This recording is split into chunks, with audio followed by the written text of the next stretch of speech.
Hey there. I'm really glad you're here in the Sink and Swim podcast. Before we get into today's episode, a little housekeeping. I want to help you get oriented just so you know where you are, how the space works, and how to take care of yourself while you're listening. So first, a gentle invitation. As you listen or watch, see if you can listen not only with your ears or watch with your eyes, but also by noticing what's going on inside your body. And that may change throughout the whole episode. And as you notice, permission to know you don't need to fix anything, you don't need to analyze it, but just notice it. Some parts of you might feel seen. Some might feel exposed. Some parts might feel resistance or concern about what we're saying. Other parts might feel relief, encouragement, or they might want to reach through and help us or hug me if it's just me talking. So notice how you feel as you settle in, whether you're listening in a quiet place or out on a walk or driving or in the middle of something, and also how you feel when you're done. That noticing is a really sacred work. And after you listen to the episode and notice, if you find yourself feeling the tug to stay connected to me or to the podcast or to any of my guests, please make sure to check the show notes and also make sure to subscribe to the podcast wherever you're listening right now. Now is a great time to go hit that subscribe button. And I'm not asking that for numbers, but because it lets the episodes find you without you having to remember or keep track. And if you like having something you can read or revisit or sit with more slowly, you can also subscribe to my newsletter, and that's in the show notes as well. You can also find clips and highlights on YouTube, Instagram, LinkedIn, Substack, and Facebook. All different platforms, different doorways to the same house. So choose whatever feels easiest for you. At any point today, later, or months from now, if something in you starts whispering, I feel this nudge inside. My life or my work looks really good on paper. Everything I've built should feel good, but that's not how I feel. And sometimes that can be a sign that it's time for deeper support and reorientation. And that's where working with me in a soul story mapping session comes in. It's a private one-on-one session, not a discovery call, not a sales conversation. It's an actual coaching space to map what's true for you right now and get clear on what wants to shift. Even if you don't do anything with it, we're just going to map it out. All of the links to all of those things live in the show notes, so you don't have to hold any of this in your head, but I'm saying it now to orient you in case you're listening and something comes up and you want to know where to go next. Okay, let's drop into today's episode now.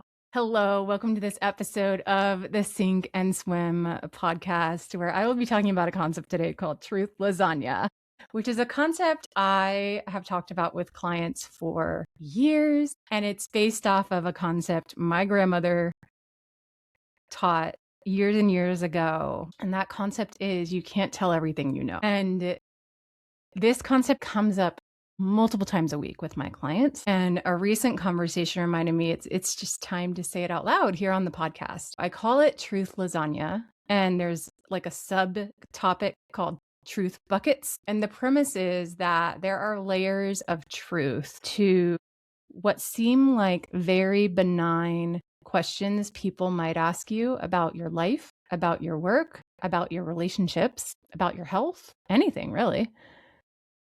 And those questions can land in your system, in your body, like a really loaded question where you're like, oh God, how much time do you have? How much of the truth do you actually want to know? Not everyone has a right to your deepest layers. Not everyone can handle your deepest layers of truth. Sometimes it's just not appropriate to go there, and you need to be able to discern that.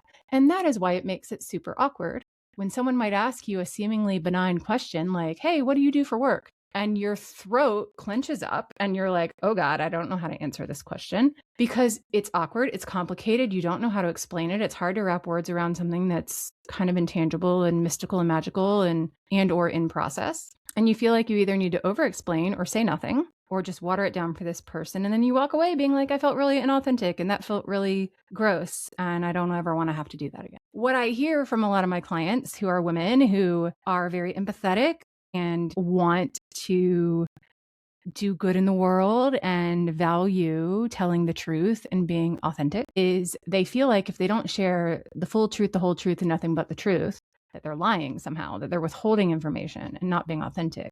And I feel that way sometimes. And I feel like I've reduced myself down or watered myself down, or I'm hiding parts of myself. And when I stumbled upon the concept of truth lasagna for myself, it really changed everything to seeing truth in layers and seeing there's this opportunity for stewardship and discernment. And it doesn't mean you're withholding yourself. It means you're reading the room, which if you're empathetic, you're very good at doing, and discerning which layer of truth is the appropriate one given the context, the person, and sort of the social goal at hand.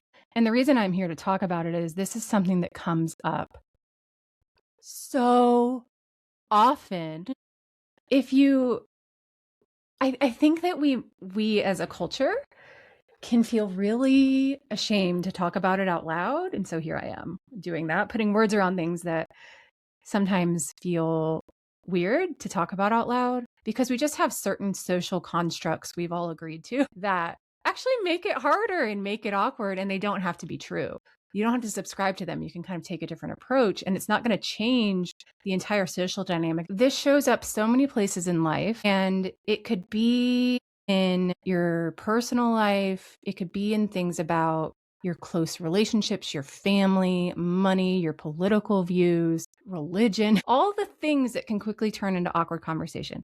It could be when people ask about your work, your job, your business, your vacations. I mean, when people ask questions, they typically don't realize they're asking a loaded question, and it's not the question that's to blame, right? It's what it means to you and how it lands in your body, which could on one day land feeling really loaded and on another day not feel that way at all. So it's so subjective and contextual. And what I hear, at least in my clients, where the entry point for them coming to me is often something is changing about the way they do their work. Maybe they're leaving a job but haven't left yet. Maybe they're launching something but it's not live yet. Maybe they're applying for jobs and haven't told anyone. Maybe they're closing a business or exiting a professional relationship or a business partnership. Maybe it's someone, I work with people in service professions who have a new skill they've acquired, but they don't feel competent or well practiced at it yet. So they have something like imposter syndrome. Maybe I've done this so many times in the iterations of my work, building something new and it's not quite ready to be shown to the world yet.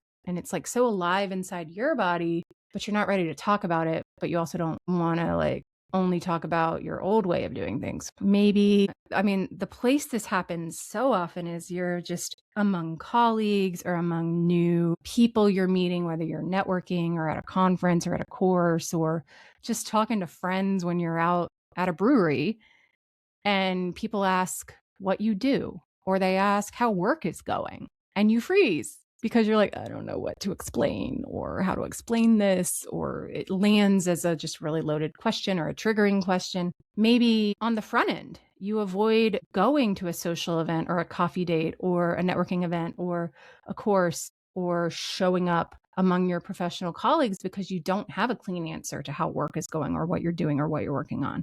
And because it's not clean and complete and feeling like something that you're really certain and confident about, you stop yourself on the front end from going, which is real.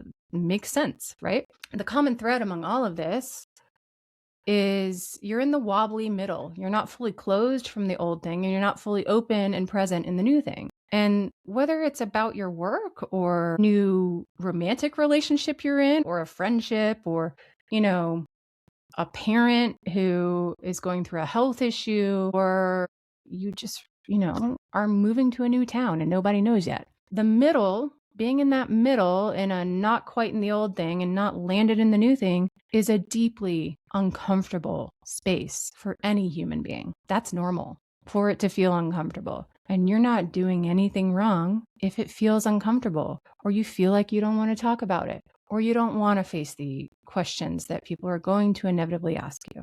I think about all the time, my husband and I have both been through a lot of career pivots over the last couple of years. Mine inside my own business, his being laid off from a company that eliminated his job.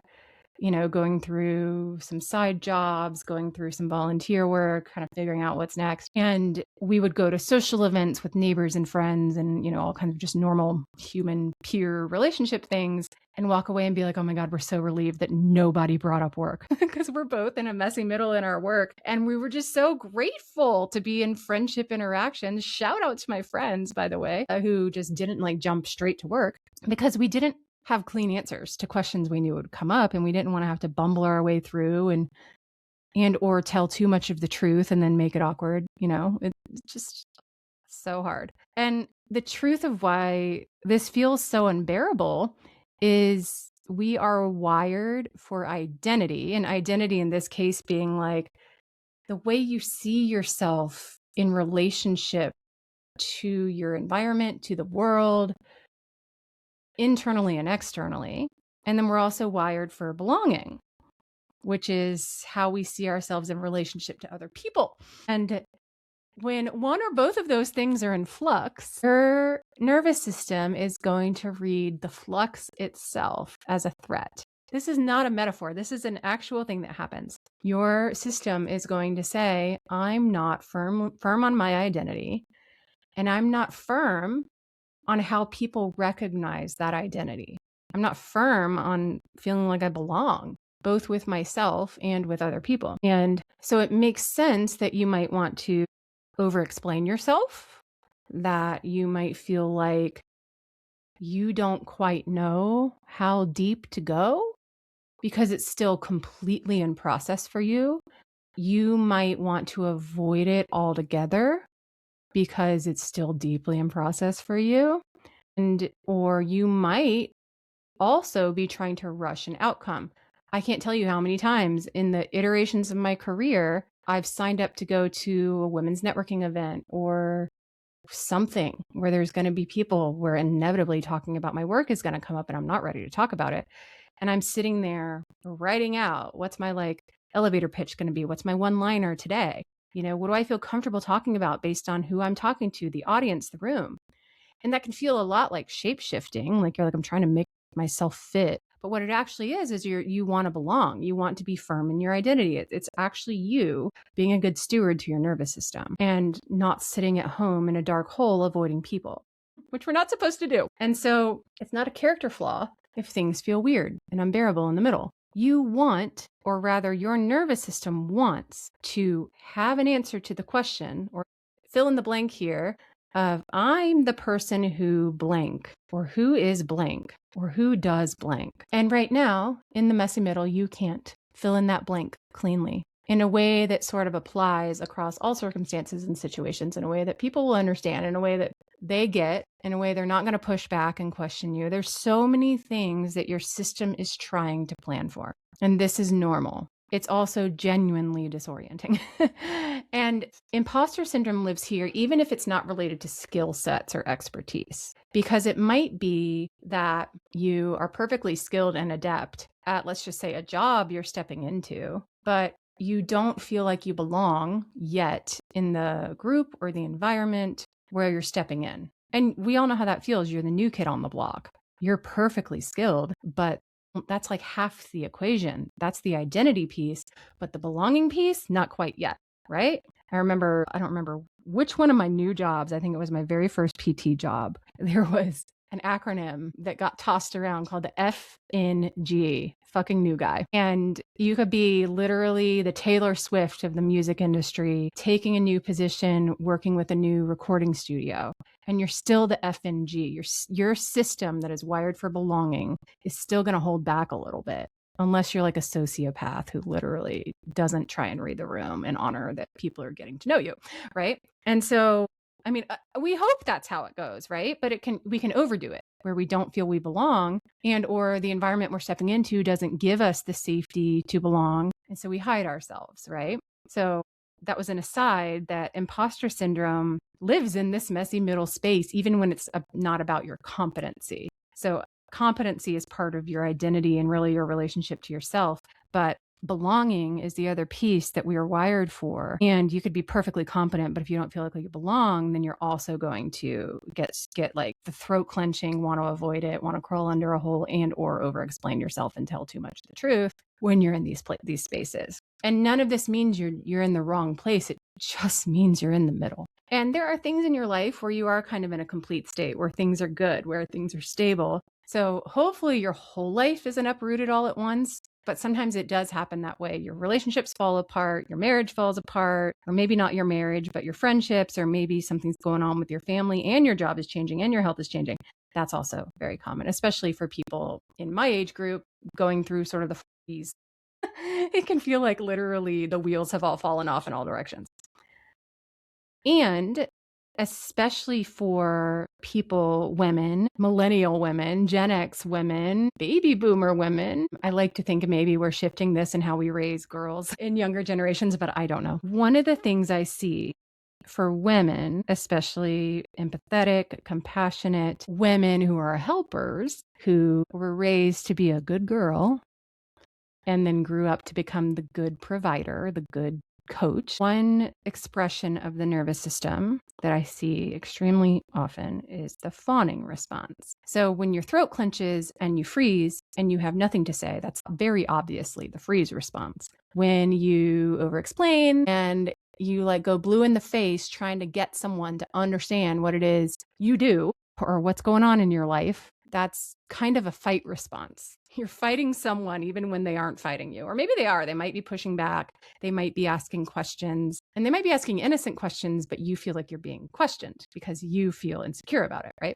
Those are kind of obvious responses. The flight response is when you just don't even go, right? Or you avoid things altogether. The fawning response is a little bit more subtle. It can look like over-explaining. So it can look a little bit like the fight response. It can look like giving people more than they ask for. It can look like almost like asking permission, making sure everyone feels okay, trying too hard to read the room and make yourself fit with whatever story you're going to tell. But it can also look like nothing and feel a lot like lying. So this is the part that I see with a lot of my clients who they're like, all right, I'm going to be closing down my business and I'm going to have to send my clients other places. And it could be they're closing it down for maternity leave, or it could be they've got to go on sick leave, or they've got to go take care of a parent who's in the hospital. It could be they're closing their business completely, just in this example. But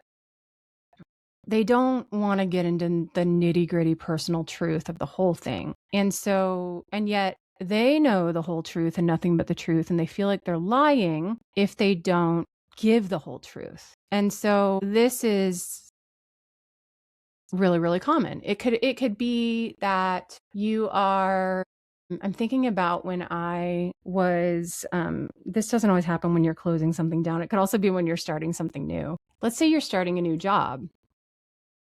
And the reason you got into the job is because you're excited about the new job genuinely. But there's a lot of baggage on why you got into the job, why you left the old thing. And when someone asks you about what you do for work, maybe you can't even answer the question because you haven't announced that you're leaving the job or starting the new job. Or maybe you can, or maybe you can answer the question of you're starting a new job, and then people ask you what made you get into that work. And it can feel like you're lying, especially if your system is primed for a fawning response, when you don't give them the whole backstory. And then you can feel really disappointed in yourself, especially if you are someone who values telling the truth and being honest and authentic, when you didn't tell the whole truth. But you can also not want to overshare and over-explain. It's just a really complex place to be. And what's really interesting about the fawning response is what's so beautiful about the fawning response, and it shows up so often in social interactions, is because it's actually here to serve social belonging. It's like all nervous system responses show up, but this one in particular shows up in relational contexts because it's designed to help maintain belonging and connection with people, or retain it, or establish it in the first place. It's all about feeling seen, heard, understood, held, and safe to connect. Along the way, okay, and the fawning response has always been wired into your system. It's not something that you were conditioned to, just like your fight response has always been a part of you. You were born with it. The fawn response is less studied, but it's always been a part of you. And what gets conditioned is that as you put that fawning response into practice, whether you know it or not, part of it is managing someone else's comfort. So if you're very empathetic and you're very compassionate, and you were also taught somewhere along the way the value of telling the truth and being honest and being authentic, your fawning response will, one, get turned against you and tell you you're being a bad person for not telling the truth, because remember, you're trying to be the good person, right? And then it will also be turned against you in response to your relationship to the other person, because you were taught that telling the truth or giving them the whole story is honest, and honesty is what drives connection. And so there's this whole part about being dishonest when actually you're not, but your nervous system is telling you that you are. Okay. It's doing exactly what it's designed to do to try and maintain connection and be a good person. But it just means when it shows up in these types of interactions that your system doesn't feel safe enough to be in the wobbly middle out loud. It doesn't mean you're lying, but your brain is going to go, oh, I must be lying because I can't figure out how to tell the right truth, or I feel like I'm not telling the truth. But the fact that the fawning response is there, it doesn't mean you're doing anything wrong. And I think the fawning response gets a really bad rap out in the world. Like, you hear it, you probably say it. Oh, you're being such a people pleaser, or you're just shrinking, or you're so worried about what other people think. You're supposed to be worried about what people think. We're wired for that. We're wired to want to connect to people. We're wired to want to belong.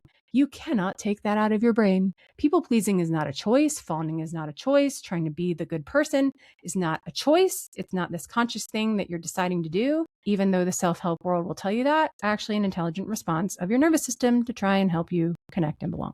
And so when you start to feel this ickiness in the weird middle, it's your fawning response kicking in, and it's literally your system saying, I'm not safe to be fully authentic. Right now, my truth is messy, it's murky, it's not in any clear state of being. And I'm afraid that people aren't going to handle that well. And the truth is, there's probably evidence to support that people don't handle that well. People push back, they question, and it's usually because it's messy and murky and in the middle. Talking is hard today. And so here's what I'd like to offer. Your system's going to do its thing. Your nervous system this is going to feel awkward. You're going to feel like you don't know what you're supposed to say or how to say it so that you don't overshare, undershare, so that you can genuinely maintain connection with this person. That's normal. There is no avoiding that. And the sooner we can just get comfortable with the fact and be honest with ourselves about the fact that that is just going to happen, the smoother this is going to be. I'm not going to say that it's going to be any less awkward, but it makes the weight of the awkwardness feel less loaded. The truth about you that I love, if you're in this place and you felt these things, is you probably genuinely value honesty and authenticity. This is a good thing. You're not like some greasy lying person, right? The truth is also being being honest, being authentic, and being transparent is not the same as revealing literally every detail. Not everyone signed up for every detail.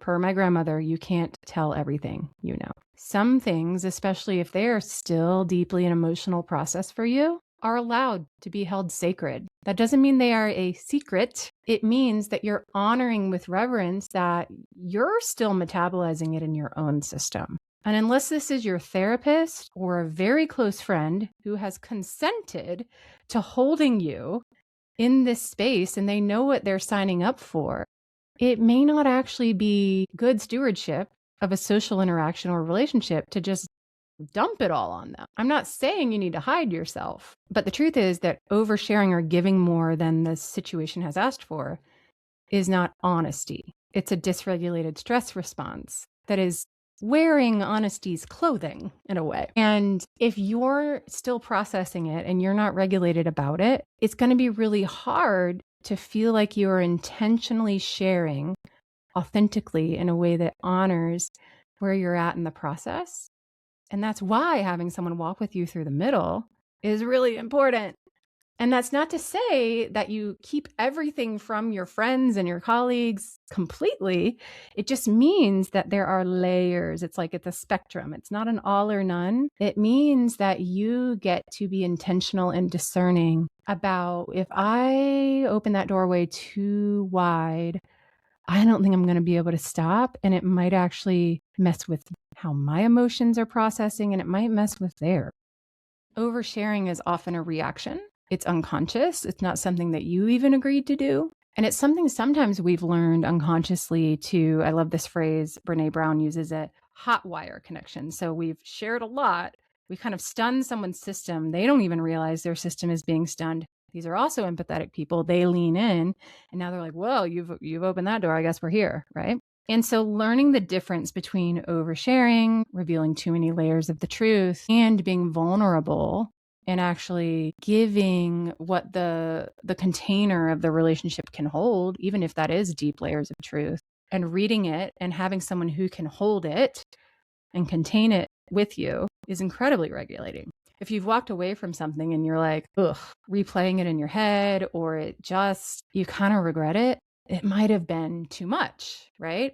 And that's not to say that your truth is too much or you are too much, but this isn't something that we've usually been taught. We've been taught, tell everything or tell nothing. And it's really challenging to figure out this middle, which is why Truth Lasagna is here, which we're going to get to. And it's not just women, but people whose systems tend to lean on that ingrained fawn response for so many cultural and conditioned reasons. We have been taught that full disclosure equals integrity, or it's the only way to get love or to feel included or to belong. Remember, belonging, right? And we've, through centuries of the lives of women, been pressured to tell everything. Or again, this is the only way you're going to be loved. We've also learned to tell nothing and hide ourselves and shrink ourselves and silence ourselves. And that can definitely feel like lying. But sometimes that's a good form of non-disclosure, especially if it protects you. But today we're talking about the wiring that says, if I don't tell you everything, I'm lying. And you are someone who I fear this relationship will be threatened if I don't reveal the full truth. And this does so much damage to people unconsciously. It's not a choice for this program to be playing. Withholding or non-disclosure is a way of being a steward of your own system and of someone else's, even if it feels like you're hiding something. You don't have to tell everything you know. This is not a moral failure. Sometimes this is actually very wise and kind. The little white lie, right? That is a withholding lie that actually protects a relationship. I think about this a lot with parenting, right? Where parents, you're not going to tell the whole story to a child who can't process it on it, or something might actually create more of a problem, even though there might be more to a story than you're revealing to a child. And so the actual true thing in the middle is, I'm still figuring it out, to say to yourself, which is true for all of us, for all the things in life. That's the state of it, right? Is you're still figuring it out. You're still grappling with it. Things are still processing. Things are metabolizing. So especially in healthcare, but not everyone I work with is in the healthcare field. We were also taught that full disclosure is an ethical obligation, that we're here to educate and to tell the full truth, the whole truth, and nothing but the truth to our patients so they can make informed consent. We don't always do that, but that's what we were taught to do. The good provider doesn't withhold. The good patient won't hide anything from you. You want your patients to tell you everything, right? Someone who is an accomplished, smart, poised, polished person who wants to be respected by other people doesn't make people uncomfortable by being unclear or ambiguous or awkward. So your empathetic side is looking out for how other people might feel. You want to be polished and clear. That's fair. These are your values, but they can get muddied up when you're in that messy middle and you're not quite in any one role, identity, or relationship yet. So we can then get into the one of two things: share nothing or overshare everything. Sharing nothing is sometimes right. This is what I love about this one, is you don't have to answer any question. You can always pivot. You can always set a boundary. You can always say no. The problem with this is, if it becomes your default, it cuts you off from the support and community and, the feel-good oxytocin that comes from social interactions that you need. Oversharing floods the other person's system, potentially, creates connection that isn't real, creates information they can't hold responsibly. You regret it later, is unkind to your system. So the all or none is usually not the answer. The answer is truth lasagna, layers. So I picture lasagna, right? The layers of those pasta sheets with lots of gooey stuff in between. It's delicious. Your deepest layer of lasagna, let's just picture that there's 3 to 4 layers of the lasagna. that deepest layer of truth is the whole truth, the full truth, and nothing but it. With the emotion, with the unprocessed shit, with the this is just who I am in my nakedness. Like, not cleaned up, not polished. Here's the truthiest truth. This layer in general belongs to very few people, and you know that. These are for the people who have earned it, who can hold you in it, who aren't going to judge you, who have the capacity for it. And those things can change depending on the subject, depending on the part of you. You know, some people can hold one deep part of you and can't hold the other. Some days they can hold you and some days they can't. This is a constantly moving thing. It's not an always. So it just depends on the situation. Some people are really good at holding you in your work stuff and terrible at holding you when it comes to talking about your kids. So you and only you know who that deepest layer is most safe being disclosed to. Very few people. For most people, me included, most of the clients I work with, this is going to be 1 to maybe 5 maximum people. And where we can get really confused on this deepest layer is if you were brought up to believe that you always tell the full truth, the whole truth, and nothing but the truth to family members. Sometimes family members excruciatingly cannot hold you in your deepest layers. Because when you reveal your deepest layers, it reflects theirs and they may not be ready to approach that. Yes, there's so many reasons. But this is where people get themselves in trouble. It's just, you kind of have that autopilot running that says, deepest truth belongs to family. Even if I don't normally, talk about my most personal things with my family. When they ask, I have to tell them.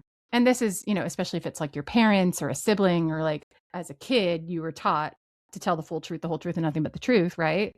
It can bring that up. And so what I love to do with clients is whatever we're dealing with, whether it's relationships, work, health, is really sit down and identify the unfiltered layer, the deepest layer where nothing's held back. Truly, who gets to know, who gets to be in on that in a way where your system is like, yeah, okay, I'm on board. Not, oh, I'm not sure. If your system's not sure, they get to move to the next layer. It's just an automatic moving to the next layer.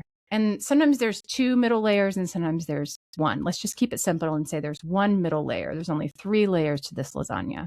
The middle layer is the real, truthful version, but it's not raw. It's not unprocessed. It's not something you even hesitate a little bit because you might regret sharing it later. And so this is where you might say, let's just say that you're in between jobs or in between work-related things. I'm starting a new job. I'm so excited about it. It's going to really fit me. I get to really take on projects that fit my personality. And I'm leaving a job that really didn't fit me. It was a toxic work environment, didn't pay well.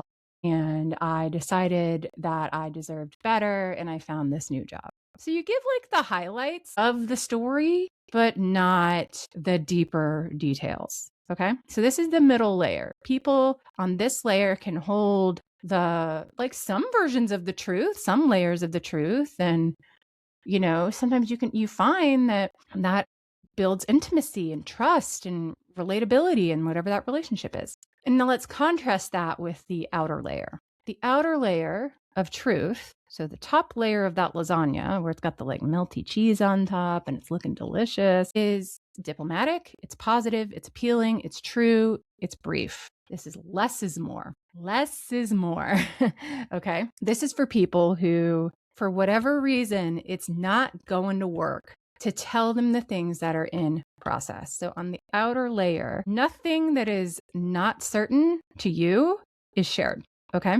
Because it might affect your relationship. And let me give you an example. So I have a client who was simultaneously leaving a business partnership and leaving her business and needed to tell her clients who were currently in that business. And, she had a non-disclosure and a non-compete and all these kind of things. So legally, she technically couldn't disclose a lot of truth to people. And she also, from a stewardship perspective of her own clients, didn't want to give the full truth, the whole truth, and nothing but the truth because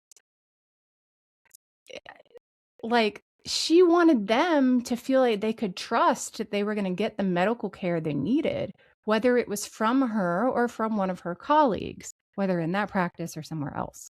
And so while so much of her loved these clients and wanted to tell them more of the truth and, wanted to bring them into the story, in that fiduciary relationship she's in, where we could call it a power differential, where she's actually responsible ethically for a client's experience, and it's supposed to be about the client. It's not about her, even though she has now developed intimate relationships with these people. And they might even kind of know her outside of work. So that can be really murky. And so these types of interactions, when in doubt, give them this most superficial layer and let them find out the details on their own, unless it's it is a personal relationship that also happens to be a client, and they're going to find out from someone else and you want them to hear the truth from you, right? Those are all ethical, murky decisions that need to be made. Obviously, talk to your lawyer about that too, if this has a legal implication. But the difference between each layer is so important. And I can't underscore the encouragement that when in doubt, if something in you says, I'm really not sure about this, move a layer outward on what you share. This is not deception, it's discernment. And I really can't underscore, especially if you're empathetic, especially if you're the type of person who reads the room and wants to take care of the other person, that this is stewardship for them, for their system. And then there's a second tool which helps you do some pre-sorting for your nervous system. And I call that truth buckets. So the layer of the lasagna is what you say, the version of the story you're telling, the depth of truth that's revealed. The bucket is who you say that layer to, their level of intimacy and trust, their need to know of the depth of the layers and whether your relationship can hold that depth. So there's lots of ways to approach this. You actually need both. You need to pre-sort people given the context of what the situation is. And then you also pre-sort your layers of truth. Now, this might sound like a ridiculously rigid exercise. And so some people I work with take this quite literally. They actually write out the layers of truth so their system can kind of go, I have something in my back pocket to reach for when I'm in an interaction with someone. And I also, especially if I already know who that interaction is going to be with, I've pre-sorted them into a bucket. So I know, so I'm not frozen in the moment, so I don't overshare, so I don't flood their system. So you can show up just a little more confident. The other time it's really helpful is you have just kind of pre-written, maybe not word for word in your head, your layers of truth. And then you meet someone out in the wild, maybe unexpectedly, and I'm reaching for that most superficial layer of truth. When in doubt, always start more superficial. Always. That doesn't mean you're being shallow. It doesn't mean it's small talk. I mean, technically it is, but it means that you're being socially discerning, and you're going to see, can this relationship hold the next layer? Is there more to tell? Is there space for that? Am I going to dominate this person's time? So reading your own layers internally, I think of the layers as horizontal ways you sort your own truth internally, and the buckets as vertical ways you sort people. And you're not always going to get it right, but it's just a really kind exercise where, especially if you're feeling yourself freeze up or you feel like you can't trust yourself going into something, to build a little bit of trust with yourself and build some resource. It's like your safety raft that's hanging by the pool that you may not need to grab. You may actually be just fine trusting yourself in the moment, but it gives you something to reach for that you've prepared for just a little bit, so it can feel a little smoother for you while you're in the messy middle. And I just want to say a word for those of you who bristle at the idea of small talk. I know I just mentioned that. If the idea of starting with a surface level answer makes you feel like you're shrinking or hiding, I want you to stay with me. When someone asks you at a party, how's work? They are not necessarily consenting to the full drawn out truth in the whole story. For a lot of people, that question is the equivalent of, how's the weather where you live? They're not looking for your whole traumatic story about how you survived a hurricane a couple years ago and it started raining this weekend and it triggered all of your feelings about that. And you sat in your house, cuddled up with your dog, crying, and you don't know what you're going to do with yourself the next time it rains. I have full respect if you have had a traumatic experience or if something's been really hard for you. And I'm not saying don't share that with people. What I'm saying is not everyone's signed up for that. They may actually be great at holding the space for that, but that may not be what they were expecting when they're like, how's the weather? And they were just expecting you to say, oh, it's kind of hot here. Might rain this weekend. don't know what I'm going to do with that. And then you guys go about your merry way on whatever it was you were going to talk about in the first place. So going deep, which I know you love to do if you hate small talk, I do too, but going deep without consent or mutual agreement to go deep isn't you avoiding radical honesty. It's you actually crossing a boundary someone didn't ask you to cross. Starting with a one-liner, starting with that superficial truth, that surface truth, the brief and diplomatic version is actually how you read the room.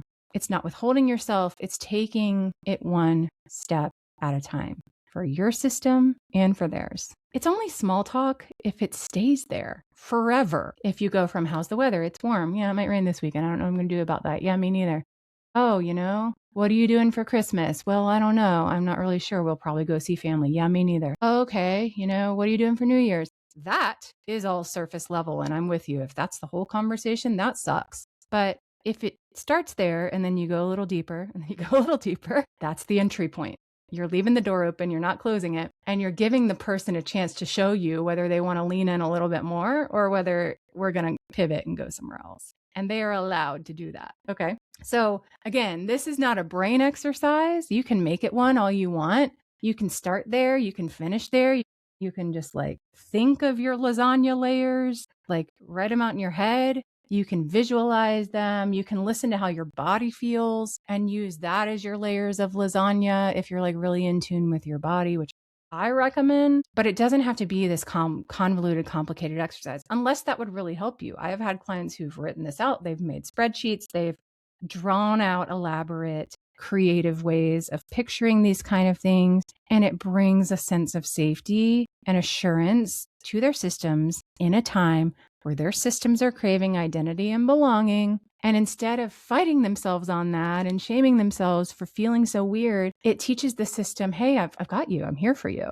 This is awkward. You're right. This is murky. It is messy. It doesn't feel like we know who we are or where we belong. Either way, it's a way to build trust with yourself. It's a way to build assurance that you're okay. It's also a way to keep connection with people instead of self-isolating to protect yourself, which is a completely fine thing to do, but hopefully not something you do forever. And it's a way to get yourself out into the world. And by the way, practice talking about the things that feel awkward for you. Because what I don't want this to be about is having to have a clean, polished, perfect answer either. One of the most helpful things you can do, especially for people who are in that middle layer, or the most intimate layer, the third deep layer, is actually say when they ask a question or they check on you or ask how work is or ask how that thing went with your family or whatever the sort of weird, murky, messy thing is that you're having trouble talking about, is actually just illuminate the vulnerable truth and say, actually, this is really hard for me to talk about. Or actually, this is really hard for me to wrap words around. Are you willing to bear with me as I stumble through it? I don't always recommend that for the most superficial layer unless you've given the diplomatic answer and someone asks a deeper question and shows an indication that they want to get more of the story. And then you feel your system start to get nervous and you're like, ooh, maybe I'll try the middle layer of truth with them, right? You just get that intuitive inclination that maybe the door is open and it's safe here and you want to dip your toe in the water and try it. And they seem to be able to hold the truth with you. You are allowed to say, hey, this is really hard for me to talk about, or I feel like I might word vomit. Are you cool hanging with me as I stumble through this? One of my favorite things to do is just say that.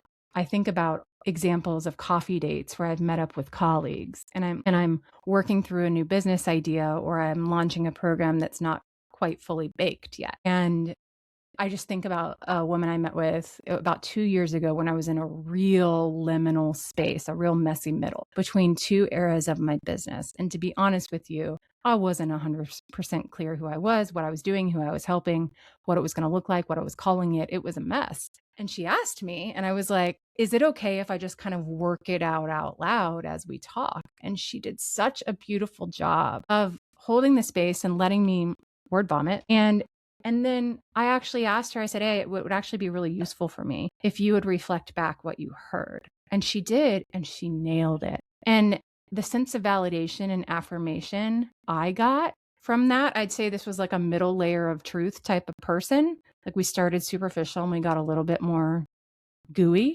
with it. was so helpful, and it gave me a sense of affirming the identity that I was stepping into and feeling like I belonged and felt was safe with this person. And so what I don't want you to hear from this is you have to have it all figured out before you go talk to someone. It is absolutely okay, depending on your read on the relationship, to illuminate that you're in process and say, hey, can you hold this? People are allowed to say no.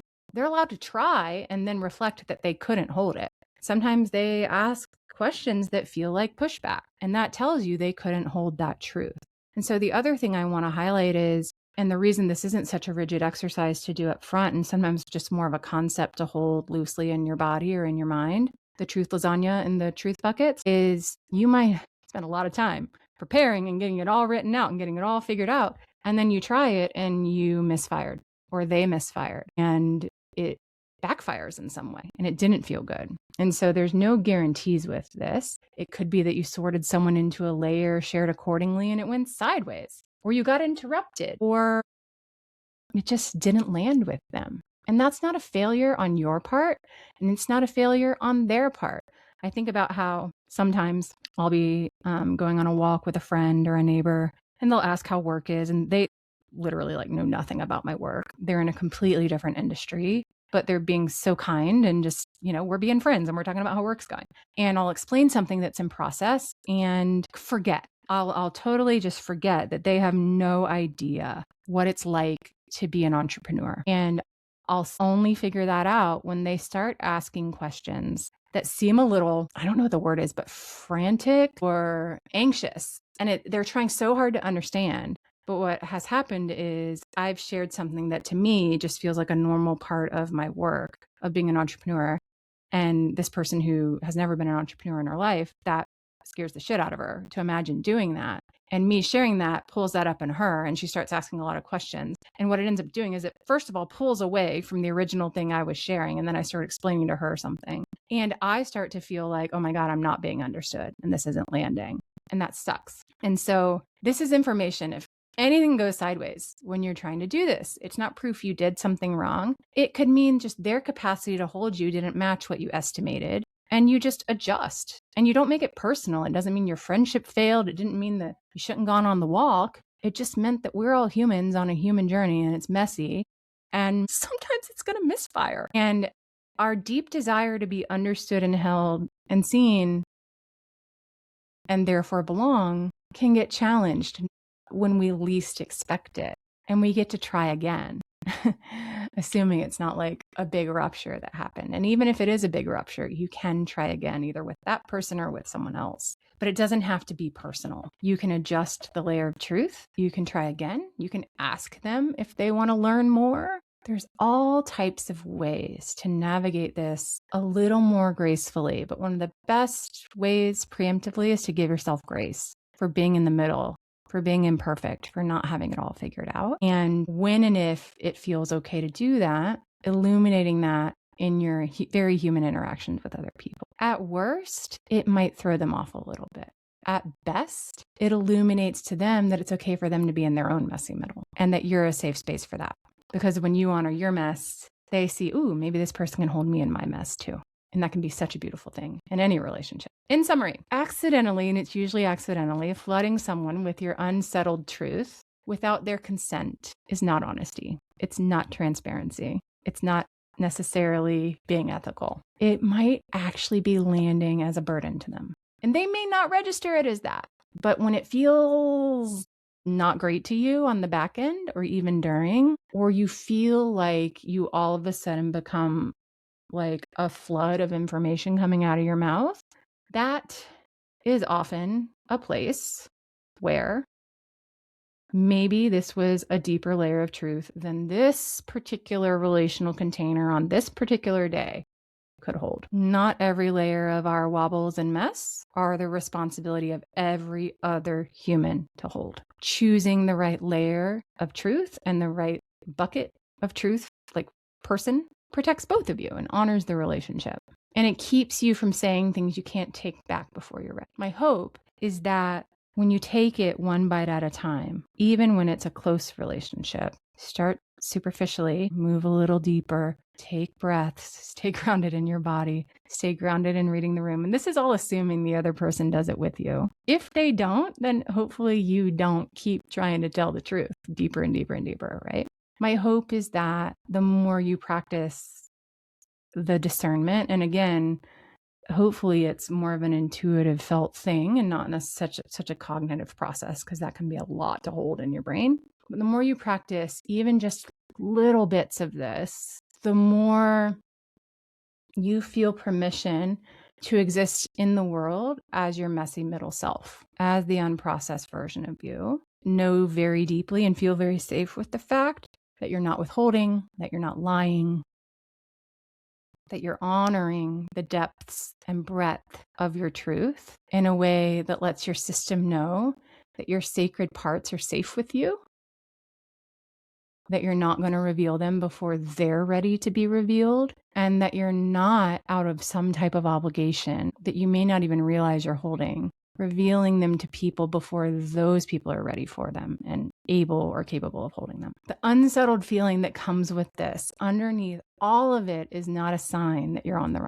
wrong track. It's a sign you're in the middle, which is good. It means you're growing. The middle is supposed to feel like this. And this is why so many people don't move from a relationship, from a job, from a literal house to the next one, from, they leave a friend group and forge new bonds and connections. It's why so many people keep doing the same thing year after year with their family when they hate it.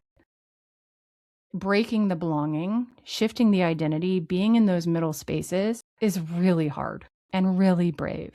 And you're not meant to navigate it alone. The part of you that is so worried about how this is going to land with other people is such a wise part, because you are wired to regulate in groups of people. Co-regulation is how you settle into feeling unsettled in the middle. We are supposed to hold each other across the thresholds of life. We're not supposed to do them alone. And again, the fact your system is very worried about what people are going to think is all the evidence you need to prove that. It doesn't mean you're thinking small. It doesn't mean you're being a people pleaser. It means, and this is the intelligent part of the Fawn response, you very much care about being held across messy middle thresholds, and that your system is saying, don't do this alone. So I invite you, when you're in those messy middles, even though it might feel excruciatingly hard, find someone to support you, whether they're on that deepest layer and you've identified them, whether it's a coach, a helping professional, a therapist, someone in the clergy. Find someone who's going to walk with you through it. Because the worst feeling is that no one's going to be able to see you, understand you, and hold you, and you can't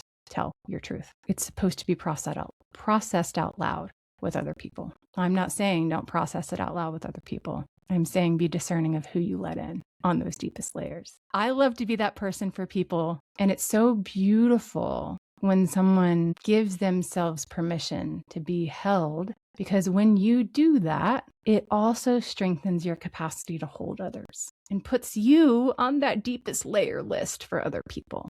And there's not much more of a greater honor than that in our lives. So thank you for listening. May you go forth in whatever version of truth lasagna and truth buckets seem to land with your system. I invite you to take even one little piece of this and try it on in the next kind of awkward, strained, social interaction you might be anticipating coming up.